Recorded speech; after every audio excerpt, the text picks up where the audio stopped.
Celebrating the hard work and determination of our area athletes. This is The Score on WQAD News 8. Good evening and welcome to The Score Sunday. There was plenty going on this last week in local sports as high school teams were claiming conference titles as they get ready for postseason play, which is quickly approaching. Coming up tonight, we will talk with the Moline football team. The Maroons stay undefeated in the Western Big Six with a win over Sterling and have clinched a share of the conference title with one game left to play. Pleasant Valley volleyball wins the MAC championship. The Spartans wrapped up their season with a perfect MAC record and now are focused on the postseason. And our FCA story of the week takes us to the college courts as the Bradley men's basketball team is preparing for their upcoming season. And after a year and a half away from the ice, the Quad City Storm is back. We'll hear what they have to say about their team for the upcoming season. We start tonight with the Moline football team. The Maroons are coming off a 38-7 win over Sterling to clinch a share of the Western Big Six title. We are now joined by three members of the Moline football team. We have Caroline Hazen, Cranston Wall, and Matthew Bailey. And first of all, just congratulations on the season. You guys are off to a 7-1 start with one game left to play, and you clinched a share of the Western Big Six title with your win 38-7 over Sterling this past week. Caroline, I'll start with you. Being a senior going into that game, knowing Moline had not won or shared a Western Big Six title in a few years, what was the preparation like for the Sterling game, knowing you're going up there, it's their senior night, and there was so much on the line for that game? I think it just took a lot of confidence in the team, knowing what they're capable of and just a lot of focus getting ready for this game, throughout the practices and everything. So, Cranston, this team up until the Sterling game had run off 4 straight weeks where you had shut out your opponent and the defense was playing at a real high level. How much did this team want to continue that against Sterling? And was there any letdown? And obviously the win shows there wasn't a letdown, but was there anything in your guys' mind when they scored on you guys right away? Not really. I mean, me personally, I wasn't really thinking about shutting them out. Honestly, I just wanted to go out there and just come home with the win, So, and I don't really think anybody was really let down by the fact that they scored. It's football.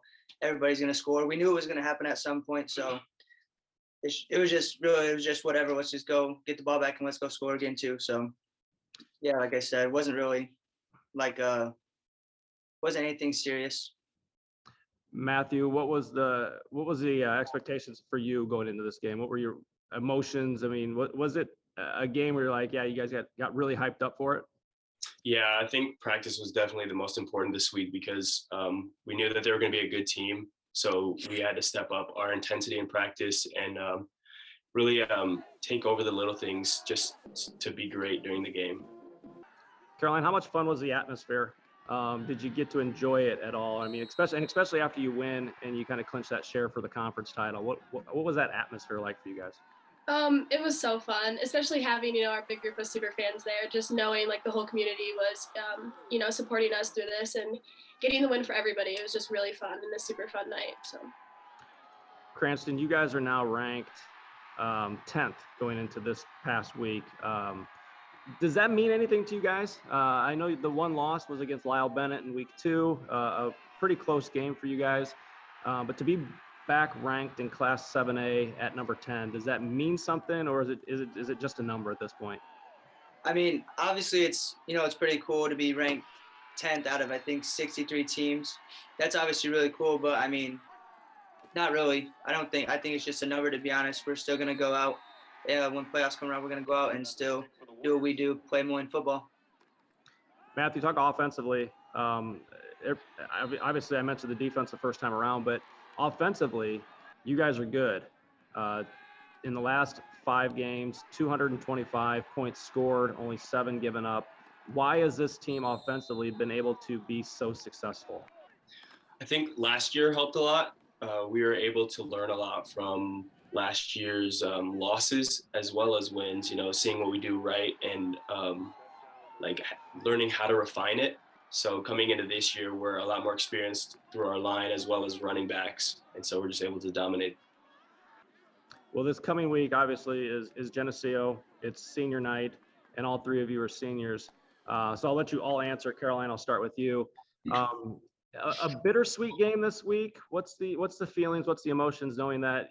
I mean, you're going to get another home game with postseason, but as far as regular season, this is it as far as senior night. What's this week going to be like for you guys? It's definitely a weird feeling, but I think right now you really just have to focus on, the next game and not think about, senior night and everything right now. But yeah, I think it'll be fun. It'll be weird, but it'll be fun. So. Cranston, how about for you? Yeah, I think it's gonna be different, but preparation and stuff's gonna be the same as past weeks and stuff. We're not gonna treat it any different. Geneseo is a good team, and senior night, yeah. So, but it's gonna be a little sad, I think, just because it is the last conference game for us. So, but like I said, not gonna treat it any different. Just gonna go out and do what we do. I think going into this week and Friday, I think just because it's senior night, it's going to get emotional, but we're still going to go out there and dominate football. I mean, on offense and on defense, and just be a better team and definitely clinch the Western Big Six title. Caroline, how much is that first and foremost for you guys as far as players to clinch it outright? It's been a couple years. Sterling's been the defending champ the last 2 years, but to clinch it outright, what would that mean? I think it means a lot. Like Coach said, we don't want to share. Like, we want this outright. And I think it'd definitely be really cool to be, the only conference champions. And that'd be a really cool thing to say for our senior year. So. Cranston, Matthew, I want you both to answer this one. Postseason's out there. So what will, obviously you won't be thinking about when you're playing, but what will Saturday night be like for you guys to hear your name called and see who that first round opponent will be? That will be a little different, because used to playing on Friday nights and then having to go to Saturdays, but it's gonna be cool. I've never experienced anything like it, and I'm excited. I'm excited for what postseason has. For me, I think it'll be something that we've seen before. Obviously, we got that opportunity my sophomore year. I think it was 2019. That we got to play Willowbrook, or we got called to play Willowbrook, and I think it'll be cool. Well, guys, congratulations on clinching a share. Good luck this week against Geneseo, and good luck in the postseason. Thank you. Thank you. Time for our first break. Up next, crowning achievement, why winning the MAC championship in volleyball is only the beginning for the Pleasant Valley volleyball team. The Spartans are up next. The Score continues on WQAD News 8. This past week, the Pleasant Valley volleyball team ran the table on the volleyball court. The Spartans sweeping Assumption on Tuesday, then Clinton on Thursday to win the MAC title. The Spartans only lost one game in the conference all season. We are now joined by 3 members of the Pleasant Valley volleyball team. We have Chloe Klein, Hallie Weiss, and Cora Ruff. Ladies, congratulations on the season. Obviously just wrapped up the regular season, an undefeated MAC season, 28-4 record overall, and ranked 2nd in the state. So Chloe, we'll start with you. What did it mean to you ladies to wrap up another MAC title and do it the way you did, going undefeated this season? It means so much to us. We prepare and work so hard in practice. So to see that pay off in games is obviously a lot of fun. And we always have a lot of fun competing against the MAC teams. They always bring their best for us. So it's always good playing MAC games. Hallie, this week was a big week. Obviously you had Assumption on Tuesday. You swept them to earn you the MAC title, and then you complete the sweep with beating Clinton this week. How important were those 2 matches for you ladies as you wrapped up this season before you get ready for postseason here? They were super important for us. We definitely dialed in practice on what their strengths were, and So adding on to what Hallie said too, I think they were really good because they give us a lot of confidence going into regional play this week. So I think knowing we can beat that top tier team will help us. Cora, you hit a really big milestone this year and this week. You reached 3,000 career sets and assists. You had already set the Pleasant Valley record last year. What did that number mean to you? Did you know you were getting close to it? Did you know when you hit it? Those kinds of things? I knew I was kind of close to it because when I hit like 2,500, we celebrated that. So I knew I was like in the area of that. But I just think it kind of shows how talented of a program we've had these past few years, and just what great players we've had because so many girls have helped me get that record throughout these 4 years. Chloe and Hallie, you both can answer this. You guys are on the receiving end of most of those sets. To have someone like Cora on your team that is just able to distribute the ball as well as she does that make it easy for you ladies just kind of to know that wherever she sets it, whoever gets it is probably going to hammer it home? Yeah, she gives us a lot of confidence going in with the ball just because we know it's going to be pretty much the same spot because we have a good connection, and she sets it up to us so that we can get the kills possible. So. Hallie, how do you feel about it? I mean, is it pretty obvious? I mean, she can go over on 2 when she needs to, or just make that back set, or just pick the right person on the court at the right time? Yeah, definitely. She definitely distributes the ball like very well. So like she always finds the right person that's open. So Cora, outside of yourself, what makes this team so good? I just think we're so strong everywhere. We have a lot of experience too. A lot of girls played last year and went to state. So having a lot of returners really helped, and a lot of girls are leaders too. So anyone can kind of step up at any point we need. Yeah, I think it's really hard to defend a team when we always have 3 great hitters in the front row because they don't know where the ball's going to go. They don't know who Cora's going to slot at that time just because we're so evenly spread out. Chloe, talk about getting ready for postseason. Obviously, the run you've had through the regular season has been great. To be at 28-4 and ranked second in the state, it means something. But now that you're getting ready for postseason, how much more do you have to elevate your game now to make sure you get to where you want to be, which is up in Cedar Rapids?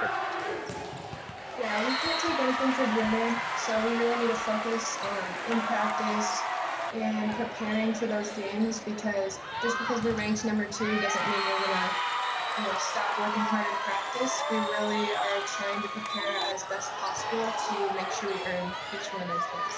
Yeah, we have to go into every game with kind of the same mentality and just focus on one side.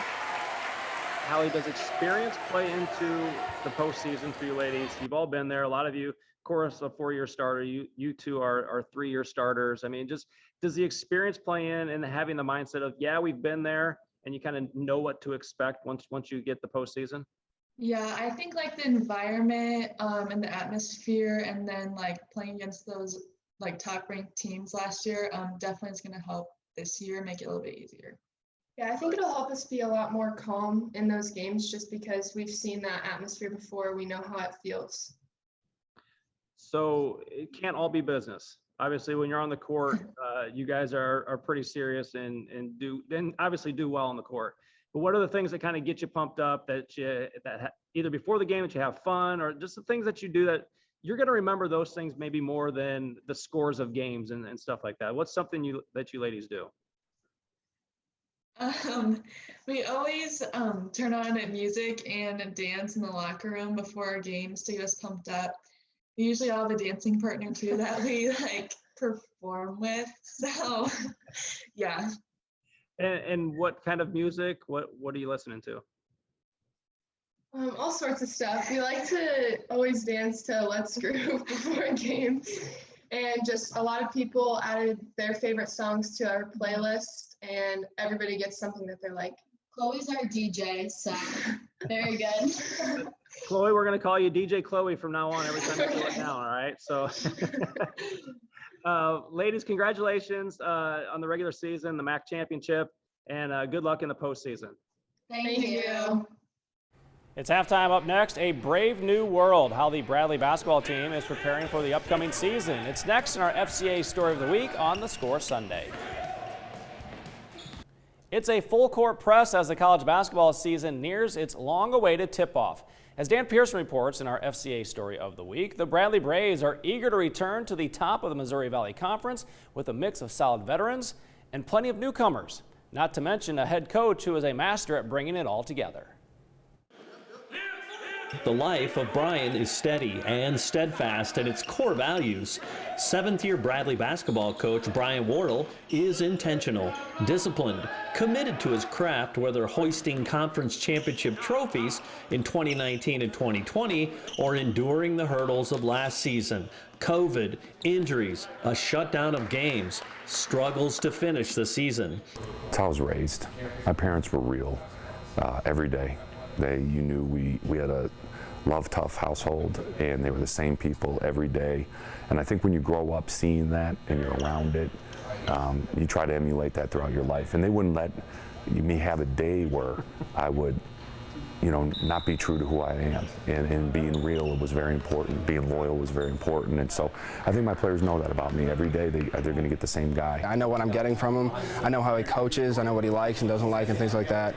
So I think that's huge. And me and him have built a really good relationship. In my 4 years here, we both trust each other and things like that. So no, it's been really good.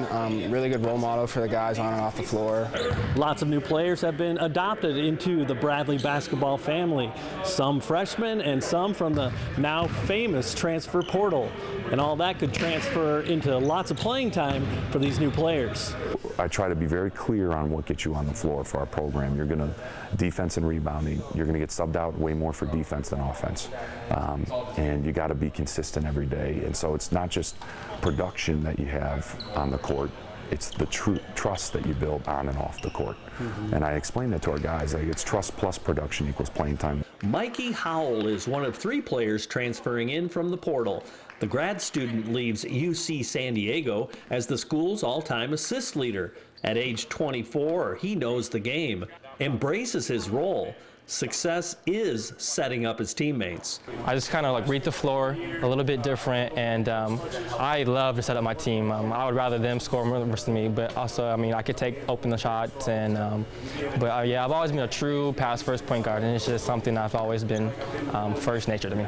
The veterans love the mix that the newcomers bring to the Bradley court. Everyone's very interchangeable. Everyone's kind of hybrids, it seems like. I can play down low or at the guard position. We have a couple forwards who could play on the guard or post position, things like that. So there's just a lot of opportunity for guys to find playing time and help us here for the season. And with fans returning to college basketball arenas, motivation is even higher for the promising season ahead for the Bradley Braves. With the FCA Story of the Week, I'm Dan Pearson. Thanks, Dan. Just a couple of weeks stand between the start of the college basketball season, and the Hawkeyes will have to do it without some pretty big names. The Hawkeyes made their way to the NCAA tournament, earning a 2 seed but falling in the second round. They lose National Player of the Year All-American Luka Garza, plus hometown hero Joe Wieskamp to the NBA, but they return veterans like Connor McCaffrey and Jordan Bohannon. They know it will be an uphill battle without 2 of their best players. I think the depth, we got a lot of guys that are good. The practices have been very competitive. I've been switching the lineups quite a bit. Everything we do in practice is competitive, so every segment is, one team wins, one team loses. And they've been going at each other. So it sort of gives you an indication of, who's ready to compete and then who's capable of playing multiple positions like we think they are. But, we force them to do that. And so we can go with a bigger lineup, we can go with a smaller lineup. We can go without a 5-man, a traditional 5-man. 3 guards and 2 6'9s. There's a lot of ways we can go. So I think from that standpoint, it's a different kind of team. The Hawkeyes host an exhibition game on November 5th versus Slippery Rock. Time for our last break. Up next, Storm warnings. What fans can expect when they go to the Quad City Storm hockey games this season. It's next on The Score Sunday. The NHL season got rolling this past week, but it was a long time since Quad City Storm last had a professional hockey game in town. It has been a year and a half since the Quad City Storm last hit the ice at the TaxSlayer Center, but that hiatus is finally over. The puck drops again in the QC. The Storm returned a handful of guys who played with the team previously and plenty of new guys as well. Most of these guys played elsewhere this past season and returned in tip-top shape. While it's still early, players say they are already clicking and have high hopes for the upcoming year. I like the consistency that we've had. You know, every practice has been just on point. You know, even on a day, we may have had one day where it wasn't our best day, but it still wasn't a bad practice. It was just an off practice. You know, I wouldn't even call it a bad practice. But other than that, we've just been on point with passing, shooting, reading plays, for me making saves and everything, and just feeding off of each other. So that's been probably the best thing on the ice so far. You know, I kind of try to learn a little bit from each team I was on. The hockey community is a good one, and it's a small one. All guys are kind of in the same boat, so you kind of feel like people can understand you. But at the same time, it was always in the back of my mind, like looking forward to coming back here. We're a quick team, we work hard, we're physical, but we have a lot of guys who can put the puck in the net. And you know, I think from top to bottom, I think that's something that people should look out for in this league, because it's not very often that you have this many good players on one team. So it's obviously up to us now to present that and to show that. But we know in this locker room that the tools and the guys are there. We just have to put it together at this point. The Storm played at home twice this weekend against Evansville, dropping both games. They are back home next Saturday. Time to announce this week's Midwest Technical Institute Score Standout nominees. We'll start with Cora Ruff, the Pleasant Valley senior setter, reaching the milestone of 3,000 assists for her volleyball career. And Brian Williams from Burlington. He rushes for 206 yards and a pair of scores in a Greyhounds win. Here are the rest of the nominees. Darius Dickerson from Anawan-Weathersfield, 239 yards on the ground and 4 scores in a Titans win. And Mike Delzell from Comanche, the senior signal caller, with 217 passing yards and 2 touchdowns in a Storm win. You can vote for this week's MTI Score Standouts on our sports page at WQAD.com or go to Twitter at @TheScoreWQAD to cast your vote. Polls are open until Thursday at noon. That's our show for tonight. We'd like to thank you for watching, and we hope to see you back here next week for the Score Sunday.